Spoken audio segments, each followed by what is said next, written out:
Agora na Catedral FM, Noturno Catedral. Apresentação Sidney Ferreira.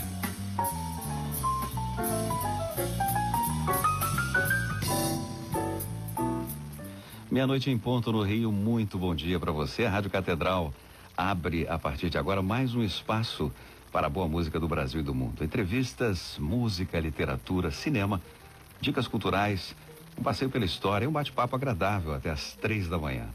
Eu sou Sidney Ferreira, convido você para mais um Noturno Catedral, a partir de agora e toda sexta-feira, meia-noite, aqui em 106,7.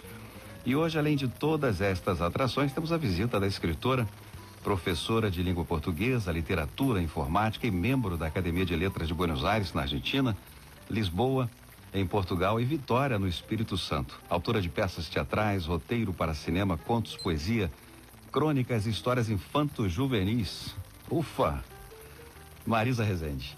Boa noite. Bom dia. Boa noite. Bom dia. É um prazer Tudo bem? estar aqui. Prazer é todo nosso. Tenho certeza que nossos ouvintes vão gostar muito da nossa conversa. Muito bem. Vamos agora naquele momento especial em que vamos começar a conversa com a escritora e professora Marisa Rezende. Marisa, gostaria de começar pelo final agora. A gente depois vai voltando na sua história, que você não está lançando, já foi lançado esse livro há algum tempo, né? Do Outro Lado do Muro. É um romance. Sim, é um romance. Você já lançou ele já há algum tempo, né? Já. Gostaria que você dissesse para nós do que trata o romance. É uma história de amor muito forte. Uhum. Ele é ambientado 70% na praia de Itaúna, em Saquarema, na década de 80. Sim. Quando eu escrevi, eu pensei no público adulto, mas ele encantou todas as gerações. Eu não imaginava que a década de 80 tivesse esse poder tão grande. Então os adolescentes se encantaram com o livro. E eu achei que tivesse uma linguagem voltada para o adulto. Fantástico isso. Mas não. Até porque ele tem uma estrutura parecida com a de um filme. Uhum. Ele faz duas viagens, uma no presente e outra no passado. Ele começa com um grupo de amigos que vem ao Brasil. A Lina é a personagem principal, ela fica 20 anos fora do Brasil. Uhum. E o grupo de amigos fica intrigado com a vida misteriosa que ela leva. Então resolve armar para que ela volte ao Brasil e resolva o passado dela, porque é um mistério. Sim. Ela não conta a ninguém. Então quando ela chega de volta a Saquarema, a vida dela, a infância e a adolescência, começa a vir à tona, aos poucos. Então é feita uma viagem pelo presente, enquanto eles vão conhecendo a região dos lagos, ficam um tempo em Saquarema, outra passeando pela região e terminam em Búzios. Então todas as noites eles sentam e ela começa a contar a história dela. Só que aí não é ela contando, a história volta a acontecer como num filme. Então volta ao final de 1978, quando ela era ainda uma criança. Fantástico. As coisas vão acontecendo. E de vez em quando volta ao presente. Segundo os portugueses, onde eu fiz várias palestras, é uma viagem pela cultura brasileira. Que bacana. Porque a gente fala... Eu coloco muito do que eu vivi, né? Das coisas que eu vivenciei. Eu sigo cronologicamente a minha vida para não me perder nos fatos históricos e nem nada. Então falo também da cultura do café, que é de onde vem a minha família do interior do Espírito Santo, da cultura da própria região dos lagos. Então tem toda essa viagem também. Além de ser uma história de amor muito forte, segundo os blogueiros, os leitores, é do tipo que provoca tantos risos quanto lágrimas na mesma medida. Que bom, mexe com as emoções mesmo. E o interessante é que você traz isso para uma proximidade geográfica, né, dos cariocas, dos fluminenses. Você está falando de uma coisa, eu acho que isso intriga mais ainda, né? Traz essa proximidade, essa possibilidade de você geograficamente estar bem próximo da história, né?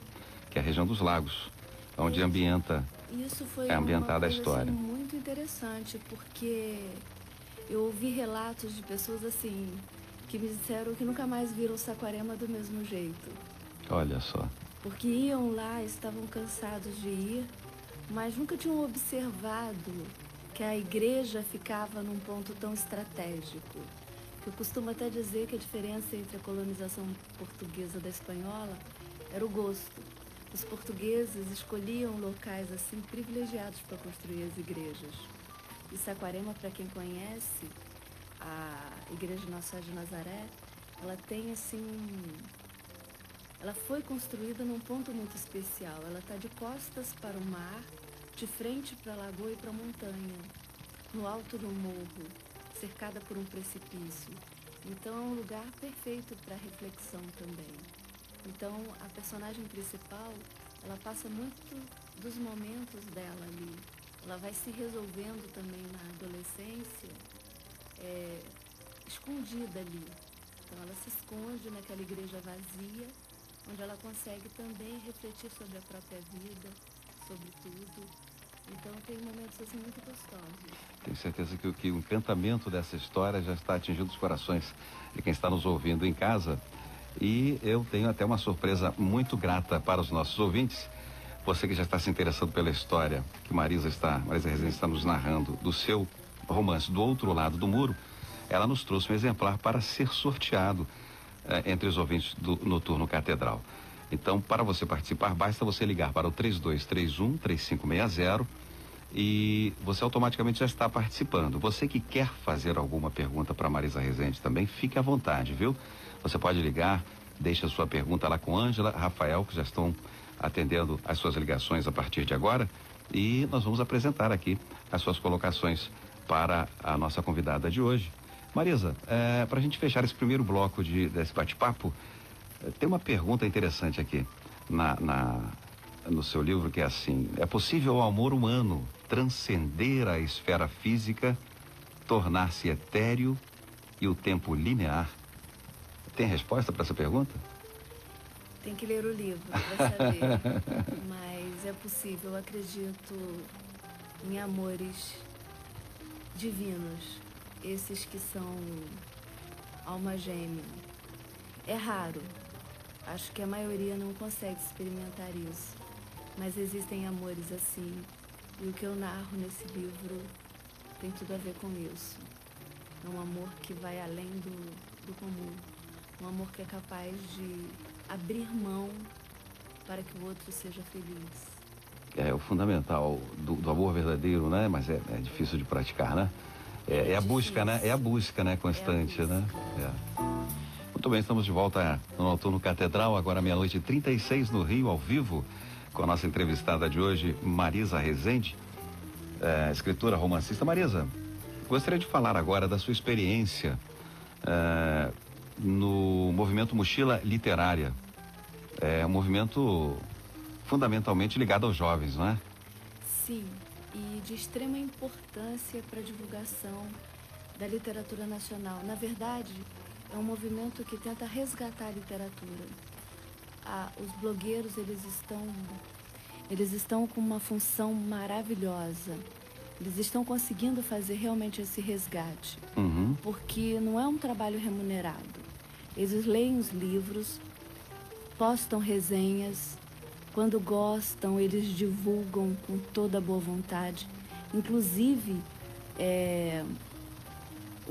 eu devo essa expressão toda do meu livro a uma blogueira, a Débora Aline França, que se encantou.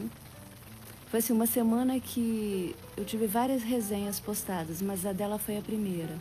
E ela se identificou demais com a história, fez uma resenha linda, uma entrevista que eu dei com todo prazer. E depois que essa foi postada, nossa, choveu blogueiros no meu Face, eu não dei conta nem de conseguir conversar com todos eles. Que bom. E aí os convites começaram, o livro se espalhou, eu visitei várias capitais do país, porque é um movimento que eles fazem onde concentra o maior número de pessoas, são organizados por blogueiros e tem um coordenador geral do país. Acontece no Rio de Janeiro também esse movimento? Sim, no Brasil inteiro. A região norte, centro-oeste é que tem uma certa dificuldade. Até porque eles estão afastados demais de tudo. É muito caro para os autores da região Sudeste, do Sul e do Nordeste irem, principalmente para nós aqui. Então, ele tem acontecido mais na região Sudeste, no Sul e um pouco no Nordeste. Está havendo uma tentativa de que aconteça na região Norte, mas assim ainda devagar. Uhum. Mas como é um trabalho não remunerado, é feito com muita boa vontade, mas está trazendo de volta a literatura nacional. É algo assim emocionante mesmo o trabalho dos blogueiros. E falando em literatura nacional, é um tema que eu tenho certeza que toca muito no coração de todos, porque a leitura, ela traz... Eu acho que a leitura, de certa forma, nós podemos fazer até uma analogia com o rádio, que traz um mistério, né? A vida do escritor, né? Uhum. Como é que ele se coloca diante daquilo em que ele expressa talvez um pouco de sua experiência ou não de vida. Muitas coisas são totalmente ficcionais mesmo, mas como é que surgiu essa sua caminhada neste seu primeiro romance? Você já se preparou para fazer uma coisa realmente geograficamente ligada ali à região dos lagos, que era onde você vivia? Foi a sua inspiração? Como é que foi? Conte-nos um pouquinho da sua experiência. Desde criança eu queria ser escritora e eu saberia que em algum momento isso iria acontecer. Mas eu nasci numa época onde tudo era muito difícil, uma cidade pequena, com todas as dificuldades do mundo. Você é de Saquarema mesmo? Eu nasci em Alegre, no Espírito Santo, mas fui para lá antes dos 2 anos. Uhum. Então era uma época muito difícil para as coisas acontecerem. Hoje em dia com a internet você se autopromove, mas naquela época era muito difícil. Eu venho de uma família muito humilde, então as coisas eram complicadas demais. Mas eu aprendi a ler com 4 anos, acho que eu já sabia, entendeu? Eu já escrevia. Então, e eu tinha uma imagem de mim como escritora. Demorou para acontecer, mas ainda estou aqui, né? Então, e aí... nunca é tarde para sonhar e para realizar esses sonhos. Mas a inspiração, essa história em si, ela já tinha sido escrita na minha adolescência. Tem até um fato que eu coloco aqui que aconteceu mesmo. Numa das minhas crises existenciais, eu fiz uma fogueira e queimei tudo. Eu brinco até que é o ritual do fogo, né? Que eu queimei tudo que eu tinha escrito. Porque eu fiquei frustrada de não Literalmente conseguir. mesmo? Sim, sim. E essa história, a base dela toda, da infância e da adolescência, ela foi queimada, ela já estava escrita. Então, o que mudou foi a maneira de eu escrevê-la novamente, de eu contá-la. Então, os personagens da atualidade é que são novos. Todos que fazem parte da adolescência, eles já existiam dentro de mim, porque a história já estava contada em algum momento. Sim. Então, a maneira de eu colocar novamente no papel é que mudou. É claro, também com todas as experiências de vida que eu adquiri, obviamente que não seria do mesmo jeito. Mas a base, o amor que os jovens viveram é o mesmo. E a maneira que você escreve, assim, o dia a dia mesmo do escritor, né? Porque a gente tem várias informações, várias maneiras de trabalhar de escritores, né? E tem aquele que se coloca mesmo diante do computador e diz que 90% de trabalho e 10% de inspiração. Tem outros que já dizem que é o inverso, né? Como é que você se coloca num momento aguardando que a inspiração venha, ou você, quando vai diante do computador, você já está preparada para desenvolver a história? Eu tenho uma visão um pouco diferente da maioria, que o brasileiro agora está vivendo um momento de copiar a literatura americana para virar best-seller. Então, eu acho, na minha maneira de ver, que eu tenho que encontrar um meio termo, o que eu consegui no segundo livro, nesse que vai ser lançado pelo grupo editorial Santillana, que é uma trilogia. Agora, esse aqui foi 100% inspiração. E tudo que eu escrever, com certeza vai ser. É claro que você precisa estar acompanhando o mercado. Não adianta também você escrever uma história belíssima e o público não ter acesso a ela.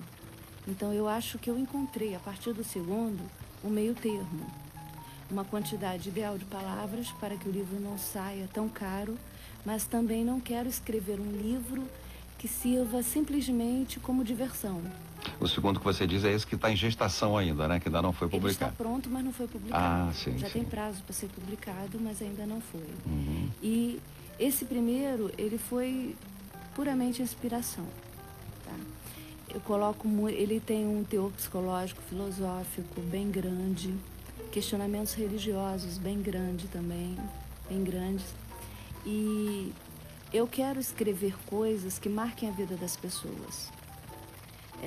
O autor, o escritor que fez a leitura crítica do meu segundo livro, ele até propôs que eu fizesse um trabalho para virar best-seller, porque ele estava escrito com 124 mil palavras e ele queria que eu reduzisse para 80 mil, ou seja, livro para que você leia com 4 horas e pronto. Sim. Mas não é a minha maneira de ser. Eu quero histórias, claro, que possam ser publicadas de um jeito mais barato, porque a nossa economia não permite também, mas eu acho que tem público para tudo. Então, eu encontrei um meio termo e cheguei a 105 mil palavras no segundo livro. Então, é o que eu vou manter. Porque tem gente que só lê livrinhos de 80 páginas e tem gente que lê Eu confesso, para mim é uma 500. novidade a questão do número de palavras no livro. Você tem que ter essa... Você mede pela quantidade de palavras. Sim. Pela quantidade de palavras, você sabe quantas páginas um livro vai ter, Sim. de acordo com a formatação dele.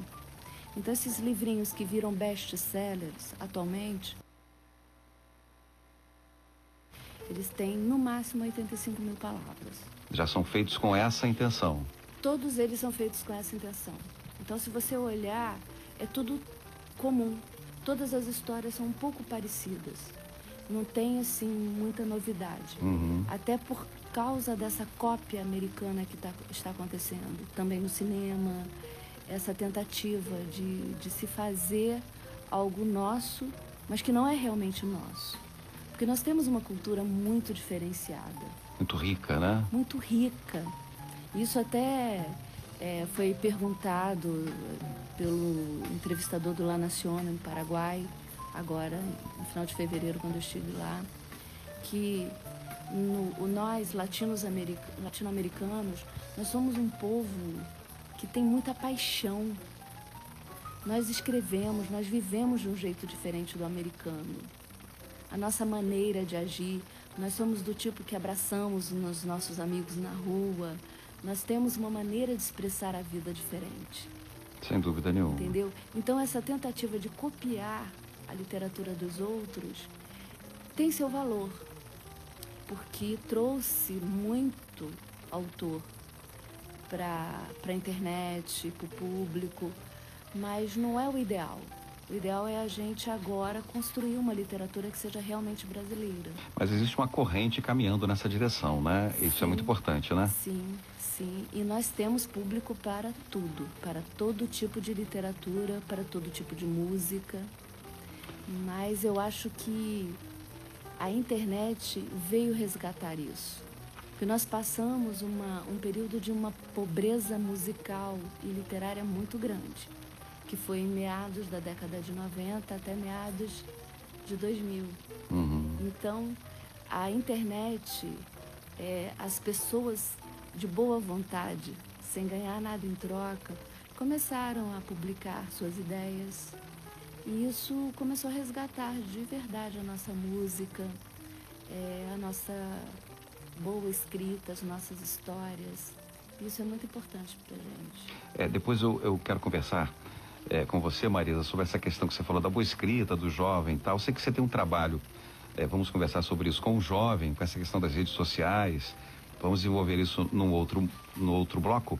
Lembra você que Marisa Rezende, nossa entrevistada de hoje, professora, escritora, romancista, nos trouxe aqui o seu último lançamento, Do Outro Lado do Muro. 1h12 no Rio, estamos de volta com o Noturno Catedral. Voltamos com a nossa entrevista A nossa entrevistada de hoje, Marisa Rezende, escritora, romancista, trazendo para os nossos ouvintes o livro Do Outro Lado do Muro. E vamos conversar agora já com a Marisa sobre o seu próximo lançamento, né, Marisa? Tudo bem? Isso.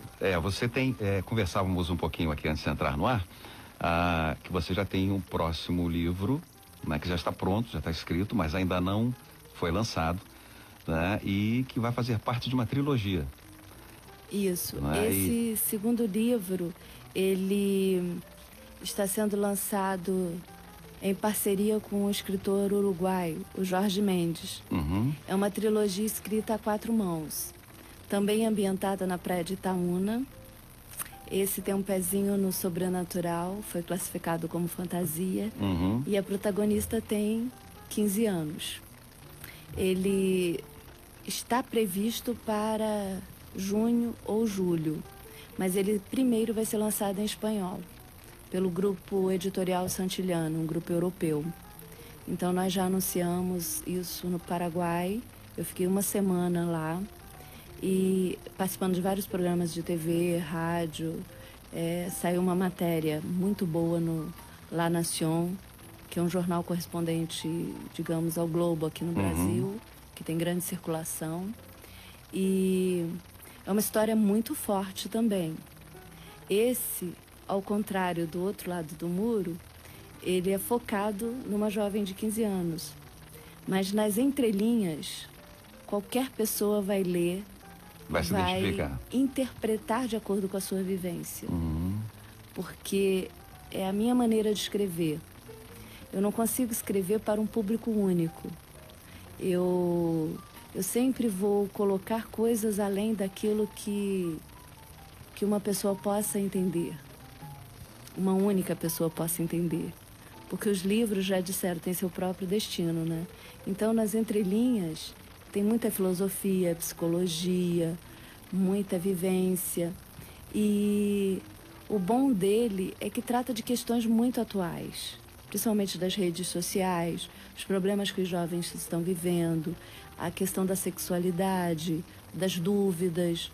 Então, um grupo que se reúne e troca vivências muito grandes. A história basicamente é centrada nessa menina que sofre um acidente na volta do carnaval e perde a memória. Então, ela tenta se reconstruir quando sai do coma. No início, as pessoas vão contando a vida dela, mas ela não se sente na história. É como se fosse um filme. Então, ela decide que ou ela tem suas memórias de volta por conta própria, ou ela vai recomeçar do zero, porque ela não se sente naquilo que os outros contam da vida dela. Então ela volta para a cidade onde aconteceu o acidente. A madrinha, que é uma juíza, tira licença para cuidar dela, porque a mãe entra em depressão porque perdeu uma outra filha no acidente. Foi desses que acontecem sempre, todos os anos, e que mexe com as famílias. Então, eu coloco no livro também vivências dos meus alunos, coisas que eu vejo o tempo inteiro acontecer. Isso aqui me vê. Agora, você, como gestora da FATEC, eu ia remeter exatamente essa questão. Muitas dessas experiências que você traz, eu imaginei que você trouxesse também desse contato com os alunos, das vivências dos jovens. Eu trabalho com o final do fundamental e trabalho também com aluno de ensino médio. E sou o tipo de professora que interajo com eles o tempo inteiro. O aluno, ele tem confiança em mim, ele me conta tudo, entendeu? Então, eu coloco muito das experiências que eles vivem nesse livro, principalmente nesse que está sendo lançado agora. Então, o nome é Não Feche os Olhos, porque como ela está se recuperando da perda de memória, ela nunca tem certeza absoluta se ela está recuperando a memória ou se ela está absorvendo aquilo que os outros estão contando. Então, ela sempre sabe em que realidade ela dorme, mas nunca em qual ela vai acordar. Então, o livro também ele é cheio de mistério o tempo inteiro. É um livro, assim, que você não faz ideia de como ele vai terminar. É surpreendente o final. Interessante. E remete também a essa questão da juventude, da dificuldade de se situar, né? Sim, No momento da juventude, do adolescente. Isso, Ele fica meio que no limbo, né?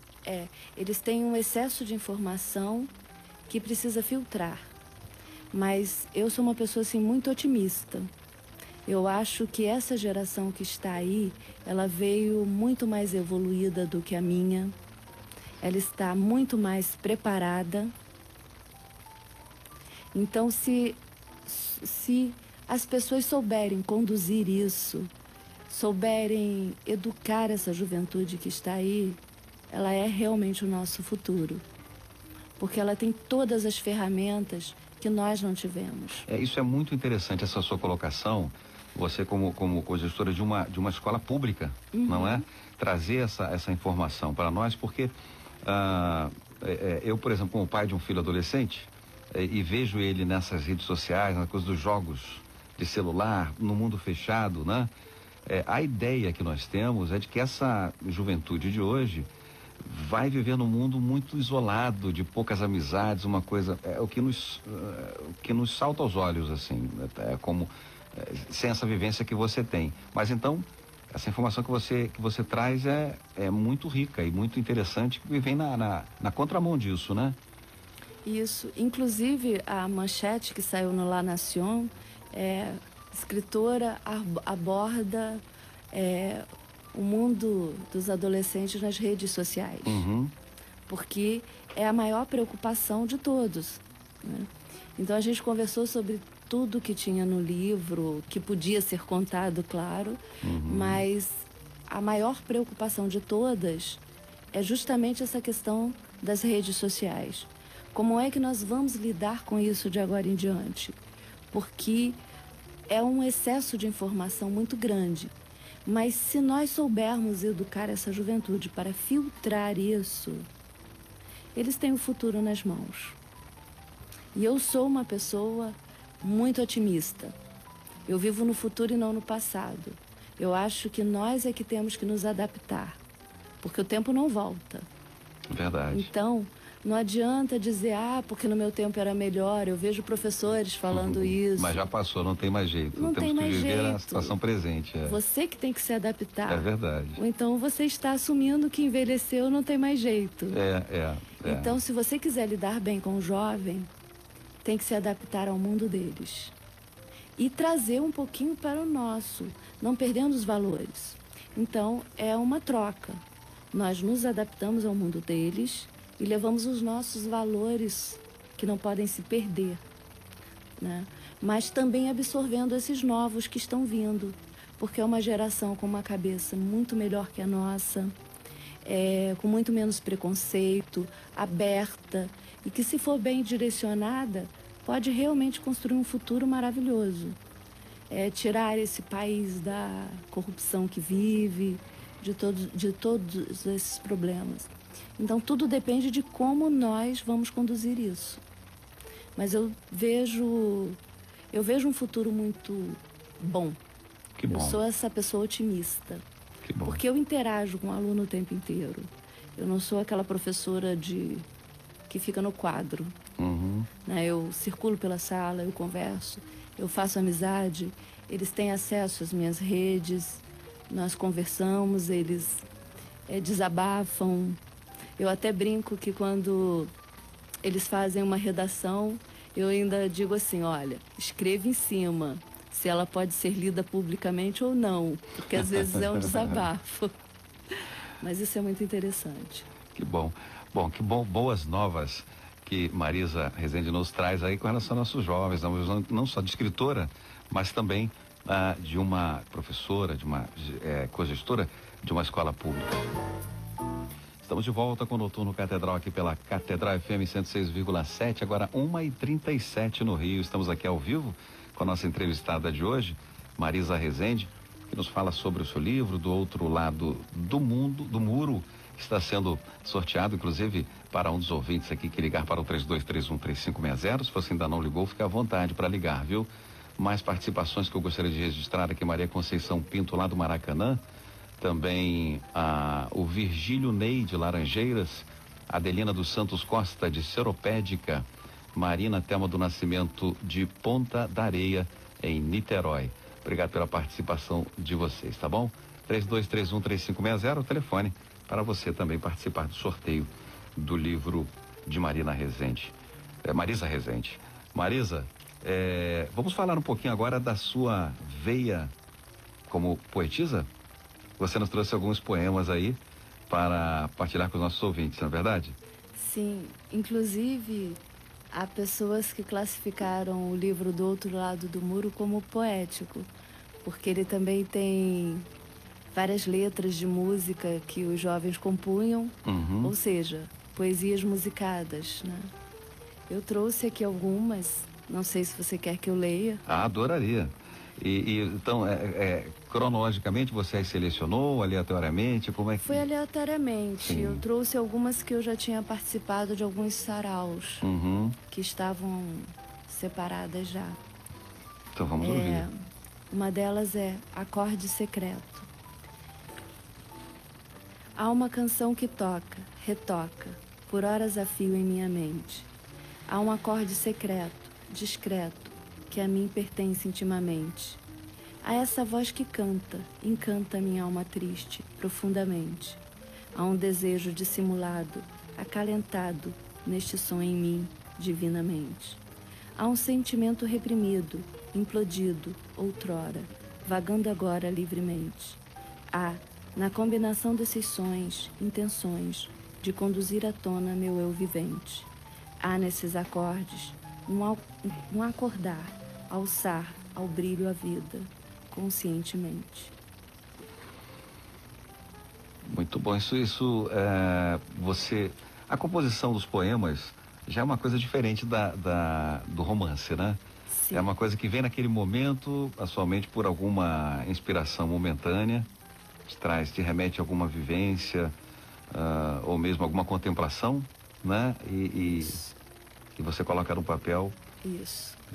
O diferente, então, eu imagino, do poeta é que ele não tem uma sequência. Como escritor do romance, você tem que manter ali aquela atenção não só cronológica, né? Geográfica, do perfil de cada personagem, para que ele não se perca, ou você não se perca na construção daquele personagem. Tem isso tudo também, né? Na construção do romance. Sim, na construção do romance você tem um foco que não pode perder. E também tem que ter cuidado com a maneira de expressar aquilo que você está colocando. Porque a sua cabeça tem que funcionar como uma câmera. Você tem que seguir o personagem para fazer com que o outro entenda aquilo que você está escrevendo. Você não pode se perder na história. Então tem que ir registrando tudo, para fazer com que o outro entenda, porque senão vira uma coisa meio louca. E na poesia não. A poesia, ela é a expressão daquilo que você está sentindo, entendeu? Então não precisa seguir nada. É claro, existem técnicas que as pessoas seguem. Alguns perdem horas tentando fazer um soneto perfeito. Ou melhor, não perdem, né? Isso não é perder tempo. Eu gosto mais de trabalhar mais tecnicamente, vamos dizer assim, né? Eu escrevo, eu não me considero uma poeta. Vamos ouvir mais uma poesia sua, então? Sim, deixa eu ver uma aqui. Jura, vem a noite, debruça como uma manta sobre meus sonhos banidos de mim. O vazio que da alma toma conta cresce escapando no movimento sem fim, ecoando na mansidão de um instante. E essa alma tonta, plenamente tomada por um êxtase deveras inconstante, do fluxo de vida que vai, vem, pasmada de tanto entender a menos, brandura dos passos que não são dados rumo ao desconhecido, onde habita a cura. Jura que a brandura tomada pelo sem fim de um instante, inconstante, deve no êxtase a alma regressar, constante enfim. Muito bom, são aí os poemas da escritora Marisa Rezende, que nos traz, além do seu romance, Do Outro Lado do Muro, essa sua vertente como poeta.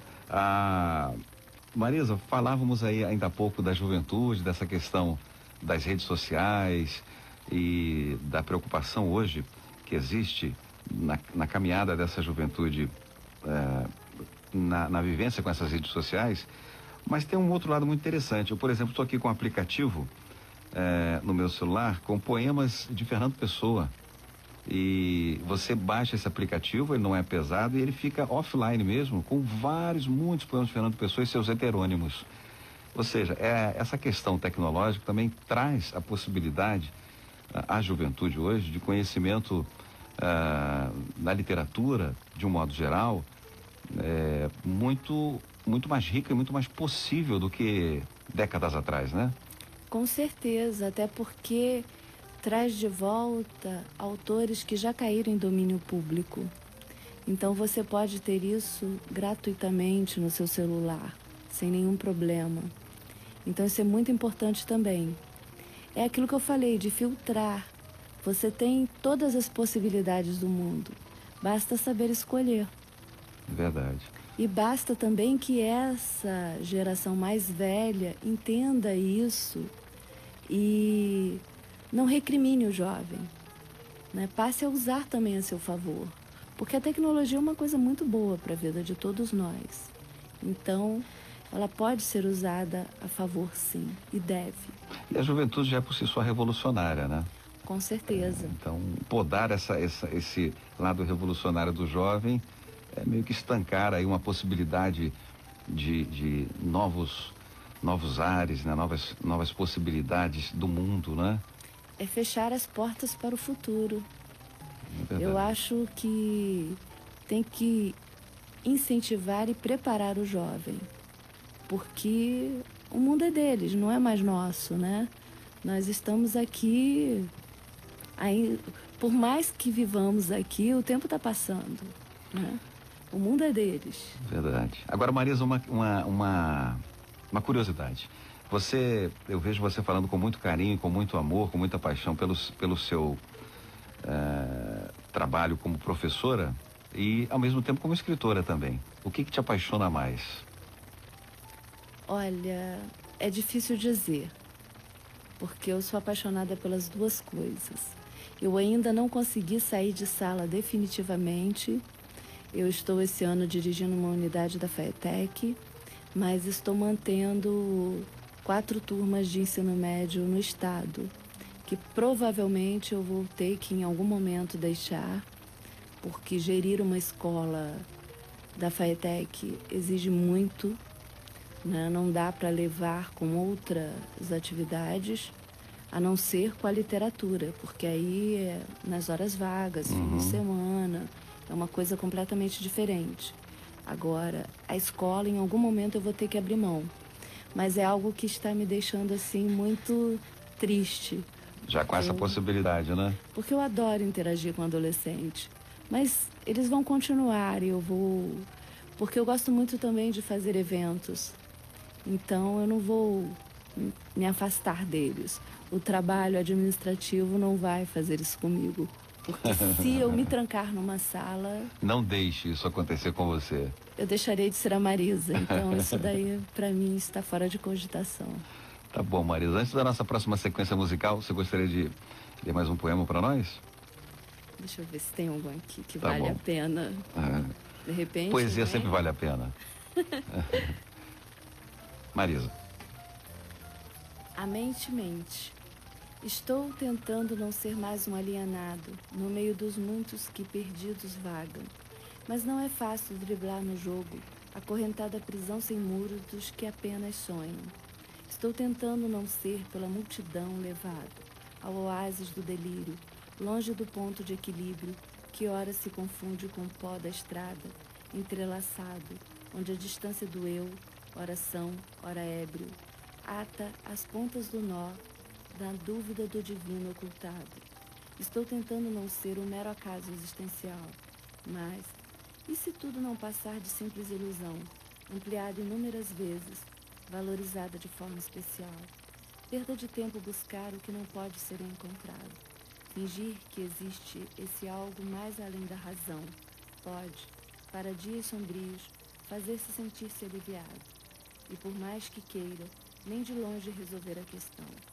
Tentando estou não perder a sanidade numa jornada do que outrora se permitiu verdade aos olhos vendados dos que supunham acreditar, seguir o certo, de certo obrigados a não questionar o caminho que ao peregrino conduz, romper o véu da escuridão que se faz luz, que abre a mente, que já não mente, que já não sente, que não há luz suficiente, que ilumine a imensidão carente. Poema de Marisa Rezende. Marisa, estávamos conversando antes sobre a questão do jovem, das redes sociais, a vivência que o jovem tem hoje, e eu queria aproveitar um pouquinho essa sua experiência como professora, como gestora de uma escola pública. Eu, nesse momento, me lembro do nosso querido Darcy Ribeiro, que se dizia um fazedor, mais do que um pensador, quando diziam que ele era um pensador. E o que você hoje vivencia quando você nos diz que é difícil deixar a sala de aula, eu acho que você também, nesse aspecto, é uma fazedora. Você está construindo consciências, né? Então, a importância do professor em sala de aula e fora dela, de construir consciências, né? O jovem hoje, ainda mais nessa fase de adolescência, ele fica muito perdido. Eu acho que o professor, nesse momento, ele tem um papel muito importante, você não acha? Sim, completamente. Eu sou um pouquinho diferente da maioria até dos meus colegas, porque o aluno hoje, ele precisa mais do professor do que precisava antigamente, porque a maioria tem mais contato com a escola do que com a própria família. Então, nós não somos mais só professores, somos educadores. O aluno, ele chega precisando de tudo na escola. Ele não tem tempo, a família mudou muito. Nós não temos mais aquele modelo de família como tínhamos antigamente. As famílias são completamente diferentes. Então, o professor, ele não pode ser simplesmente um fazedor de conhecimento, ele não pode só mostrar o conhecimento. Ele tem que ensinar o aluno a usar esse conhecimento. Então, cabe uma importância muito grande. E eu costumo dizer que se o professor soubesse o que ele tem nas mãos, que é o país inteiro, nós seríamos diferentes. Principalmente a escola pública. Nós temos a massa nas nossas mãos. Então, se todos os professores, além da matéria, politizassem os alunos, nós teríamos um outro tipo de governo, uma outra posição. Nós temos que ensinar o aluno a ser mais consciente, a tratar o certo como certo, porque estamos num momento de mudança de valores muito grande. O que é normal passou a ser anormal. Então, nós temos que passar valores também para o aluno, ensiná-lo coisas que eles não estão tendo mais em casa. Então, cabe ao professor essa tarefa. Eu sei que é difícil e que a maioria acaba jogando a toalha, né? Pelas condições em que trabalha. E não estão errados, não. Eu não vou dizer que o professor está errado porque ele ganha mal, ele não tem apoio do governo, não tem apoio das direções que estão ali apenas cumprindo uma função administrativa. Mas nós não podemos cair nesse jogo do sistema, porque nós temos a massa nas nossas mãos. Então, se o professor se conscientizar disso, ele pode realmente preparar essa geração para algo muito mais forte, algo muito melhor, e um país realmente como merece ser o Brasil. Porque nós temos tudo. Nós podemos fechar as fronteiras e vivermos, porque nós temos uma região que sustenta a outra. A região sudeste, por exemplo, é suficiente para sustentar o restante do país inteiro. Verdade, economicamente. Se não fosse toda essa corrupção que está vindo à tona, por exemplo, agora, nós não teríamos miséria no país. Nós não precisamos disso. Então, se essa geração for bem preparada, ela pode mudar tudo isso. Basta que seja conscientizada de que existe o certo e o errado. E que a gente não pode considerar certo o que não é. E a questão também profissionalizante do jovem, que ele vive essa dificuldade de escolha, que profissão seguir. Hoje em dia, com os concurseiros, né? A fama dos concursos públicos, muitos jovens, existe uma legião de jovens que estão fadados, infelizmente, no decorrer de sua vida, lógico que isso pode mudar, mas há uma frustração muito grande, que é a busca por aquilo que dá dinheiro, a profissão que dá dinheiro. E isso não necessariamente vai lhe trazer felicidade. Então, a construção desse pensamento, dessa interiorização do jovem, em que ele entenda que a sua vida profissional, muito mais do que bem remunerada, ela tem que ser bem vivida, é um trabalho também de construção, né? O professor tem uma importância muito grande nesse aspecto, Sim, né? eu sempre digo para os meus alunos, siga o seu coração, porque não importa o tipo de profissão que você escolha, se for por vocação e se houver dedicação, vai ser bem sucedido em qualquer uma, não importa. E há uma outra questão aí que eu lembro muito do Rubem Alves abordar bastante. Nem todo mundo nasceu para a área intelectual. Ter uma profissão é algo muito importante. Então a gente às vezes supervaloriza a faculdade, supervaloriza coisas que não são para todos. Então escolher bem uma profissão não quer dizer também só uma faculdade. Sim. Sabe? Nós temos carência em várias áreas. Então o aluno ele precisa escolher bem. E dedicação. Escolher aquilo para o qual ele nasceu, vai fazer dele uma pessoa feliz e se dedicar, fazer o melhor possível. Porque não adianta você ter uma profissão maravilhosa se não se dedicar. Por exemplo, eu vejo muita gente escolhendo medicina sem vocação nenhuma. E eu costumo dizer que médico e professor precisam ter vocação, porque vão lidar com seres humanos. E você não pode errar com gente. Você pode errar com papel. E você vai lá e faz outro documento. Mas errar com pessoas, principalmente o médico, quando escolhe por status. Aí você tem todos esses erros cometidos, um médico que é capaz de atender uma pessoa sem nem olhar para ela. A pessoa diz o que sente, ele nem olha e passa uma receita. Infelizmente, a gente tem uma geração de médicos assim, né, sendo formados. Então, eu acho que a vocação ela tem que vir em primeiro lugar. E qualquer pessoa pode ser bem-sucedida em qualquer área, desde que ela tenha vocação e se dedique a isso. Verdade. Porque existe uma fase na vida que tem que haver muito trabalho. Ou seja, plantar para colher depois. E essa coisa de que tem que escolher por dinheiro, eu não aconselho. Porque vai ser infeliz, não adianta. Todo o dinheiro que você ganhar vai ser gasto depois em remédio para curar as doenças. As depressões.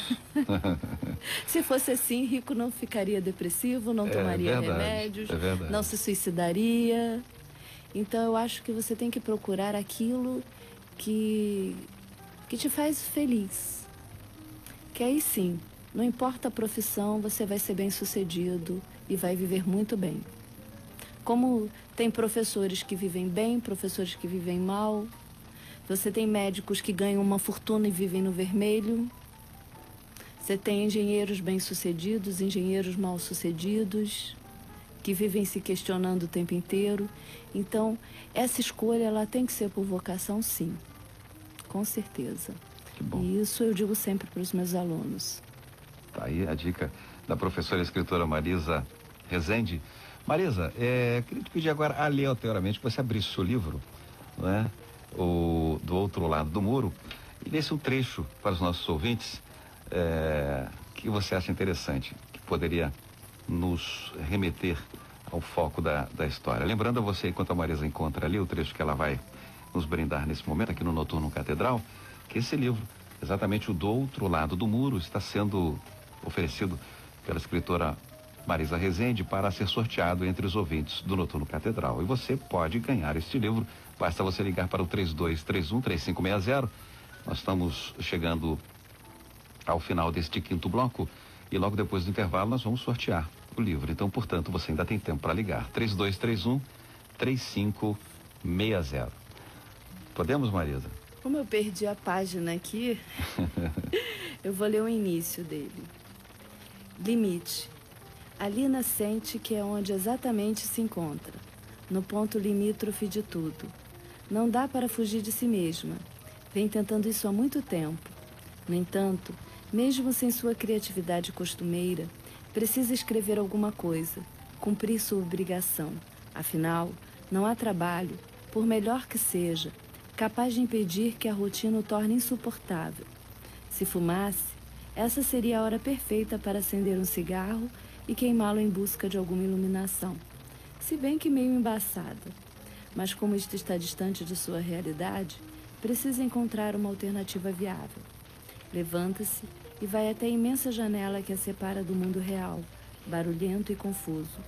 Sente que a sua própria vida está cada vez mais virtual, correndo o perigo de desligar-se completamente.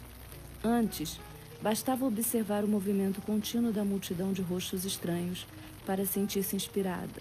Agora, coisa alguma parece funcionar. Teme ser esta a calmaria que precede a tempestade. Sabe que precisa reagir. Mas como, se não tem mais paciência para a pesquisa de campo? Fechada em uma sala, sozinha diante de uma máquina, tudo parece mera ficção, e toda a grandeza de sua existência resumida a uma tela branca. Isso se fosse artista plástica. Como não é, resta apenas uma tela com pixels insignificantes a torturá-la. É o mês de julho, complicador de tudo. Não gosta, não mais. Se pudesse, simplesmente o eliminaria do calendário junto com outubro. No entanto, houve uma época em que tais meses pareciam presentes dos deuses, verdadeira celebração divina, e que seriam eternos, tão sublimes que permanecem trancados no tempo. Hoje, nada além das incertezas é perene, e num ato desolador, segura a cabeça com as duas mãos, entrelaça seus cabelos com os dedos e um ar de desespero percorre todo o seu corpo. Se conseguisse ao menos chorar, talvez essa sensação de prisão perpétua se dissolvesse. Mas seu estoque de lágrimas há muito se esgotou. Então, desperta com o ranger de porta se abrindo e é salva pelo gongo. Luz, seu assistente, caminha até sua mesa com uma caneca de café, feita do jeito que ela gosta. Toma alguns goles e já se sente melhor. Viana Brandão de Laranjeiras parabeniza a Marisa, o Sidney, pelo programa de hoje. Participação também da Eunice de Lira Sherman, do Grajaú. Ela faz um comentário aqui exatamente sobre o seu comentário, viu, Marisa? Sobre a questão da diretora de escola. Ela diz assim: sou diretora aposentada e na minha época ser diretora era bem mais que cuidar da parte administrativa de uma escola. Ser diretora também era fazer atos solidários em prol da comunidade. Na verdade, você não fez nenhum contraponto, né? Você só disse que os tempos mudaram e a situação hoje é outra, né? Mas na época ela disse que é diretora aposentada, que cuidava muito, não só da parte administrativa, mas também tinha muito envolvimento com a comunidade. Isso não mudou. Muito pelo contrário. Atualmente a gente tem até uma função muito maior em cima disso daí, principalmente nas cidades. Porque eu trabalho em duas realidades completamente diferentes. Uma que é interior, que é a região dos lagos, e outra que é Niterói, onde a gente recebe alunos tanto dos bairros nobres, porque é uma escola técnica, onde eles fazem prova para entrar, quanto alunos que vêm de comunidades super carentes. Então, nós precisamos nos envolver o tempo inteiro, criar projetos para absorver esse aluno, para cuidar dele mesmo de uma forma geral.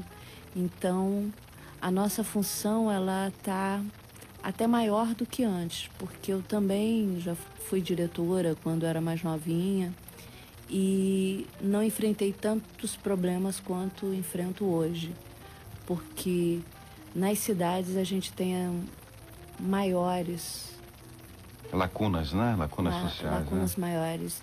e problemas muito maiores, principalmente por causa desses alunos que vêm das comunidades, que você precisa preparar de um modo geral e tudo com muito cuidado, porque você está mexendo com coisas complicadíssimas, né? Com uma vida que foge ao controle da gente, foge ao controle do próprio aluno. Então, o trabalho social ele tem que existir em qualquer escola. Ele não pode deixar de existir, não tem como. Acabei de receber um telefonema, Marisa, do Itajara Dias, que foi nosso entrevistado semana passada, né? Pianista do Teatro Municipal do Rio de Janeiro, grande compositor, querido amigo, mandando um abraço para você também. Ele que também dá aulas na FATEC, mandou um abraço para você. Nossa, diz que a entrevista está muito boa, o programa está muito bom, viu? Que coincidência boa. Verdade. Porque eu adorei a entrevista dele. Ah, que bom. Marisa, e nós queremos agradecer a sua presença aqui, Marisa Rezende, escritora, professora, e que nos trouxe aqui o seu livro Do Outro Lado do Muro para ser sorteado. Daqui a pouquinho vamos sortear, já temos aqui o nome do ganhador, e queremos agradecer muito sua presença, viu, Marisa? Você que se deslocou lá da região dos Lagos, né, com muito carinho, veio aqui para dar essa entrevista no Noturno Catedral. É com muita alegria que agradecemos aqui a sua presença, viu? Eu é que agradeço a oportunidade, amei participar do programa. Que bom. Muito bom mesmo. E quando o próximo livro já estiver em português, o lançamento vai ser em espanhol primeiro, por favor, nos avise para divulgarmos aqui também. Com certeza. Tá bom?